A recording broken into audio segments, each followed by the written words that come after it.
Bangla live 24/7-এ আপনাদের সকলকে স্বাগত জানাই। চোর মাচায় শোর, ভাঙড়ের ঘটনা নিয়ে তৃণমূলকে তোপ নওশাদ সিদ্দিকীর। লোকসভা ভোটের আগে ভাঙড়ের সংঘর্ষের ঘটনায় তৃণমূলকে তীব্র আক্রমণ করলেন আইএসএফ বিধায়ক নওশাদ সিদ্দিকী। তৃণমূল হামলা চালানোর পর নিজেদের দোষ ধামাচাপা দিতেই আইএসএফের দিকে অভিযোগের আঙুল তুলছে বলেও অভিযোগ করেন তিনি।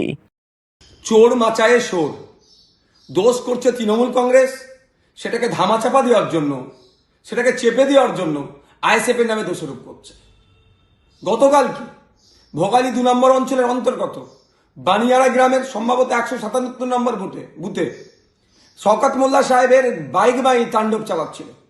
সেখানে তাণ্ডব চালানোর কারণটা হচ্ছে ওখানে শওকত মোল্লা সাহেবের একটাও ভোট পাবে না।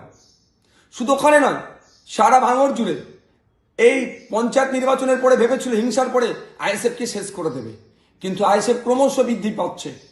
অনেক হিংসা করেছে, আইএসএফকে আটকাতে পারেনি।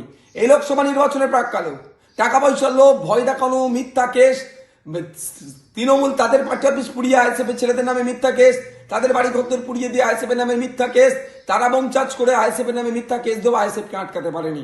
এই শাসকের হুমকি চুমকি মিথ্যা কেস পুলিশকে দিয়ে আমাদেরকে আটকে রাখতে পারবে না। আমরা লক্ষ্য অবিচল, লক্ষ্য আমাদের স্থির। তৃণমূল মুক্ত ভাঙড় করব, দুর্নীতিমুক্ত ভাঙড় করব, তৃণমূল এবং দুর্নীতিমুক্ত বাংলা করব, সেই লড়াই আমরা অবিচল আছি।